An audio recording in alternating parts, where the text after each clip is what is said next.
विभागीय रुग्णालयाच्या सेवा सुविधा आणखी दर्जेदार आणि गरजूंसाठी सुलभ व्हाव्यात यासाठी आज अमरावतीत अत्यंत महत्त्वपूर्ण बैठक पार पडली। विभागीय आयुक्त श्वेता सिंगल यांनी थेट आरोग्य यंत्रणेला निर्देश दिले। आरोग्य सुविधांची जबाबदारी टाळू नका, गरजूंना वेळेवर उपचार मिळालाच पाहिजे।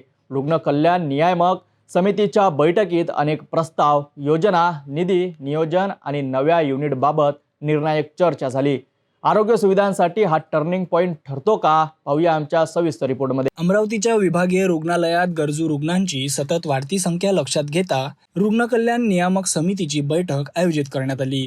विभागीय आयुक्त श्वेता सिंगल यांच्या अध्यक्षतेखाली पार पडलेल्या या बैठकीत रुग्णसेवांचा दर्जा उंचावण्यासाठी विविध उपाययोजना आणि निधी नियोजनावर चर्चा झाली। श्वेता सिंगल यांनी आरोग्य यंत्रणेला स्पष्ट निर्देश दिले। तत्काळ पूर्ततेसाठी निधी वाढीचा ठोस प्रस्ताव शासनाकडे सादर करा। त्याचबरोबर CSR फंडातून सेवा सुविधा पुरवण्यासाठी संस्था पुढे याव्यात असे आवाहनही त्यांनी यावेळी केले। या बैठकीला आमदार सुलभा खोडके देखील उपस्थित होत्या। सुपर स्पेशालिटी हॉस्पिटलच्या फेज 3 विस्ताराचा प्रस्ताव शासनाला देण्यात यावा अशी त्यांनी सूचना केली।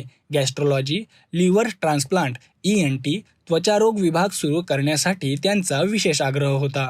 वैद्यकीय अधीक्षक डॉक्टर अमोल नरोटे यांनी मागील खर्चाचा आढावा सादर केला।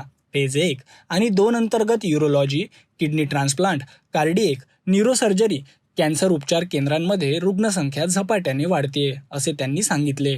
खाटांची संख्या वाढवणे, रिक्त नर्सिंग पदे तात्पुरत्या भरतीतून भरावी अशी सूचना समितीकडून करण्यात आली।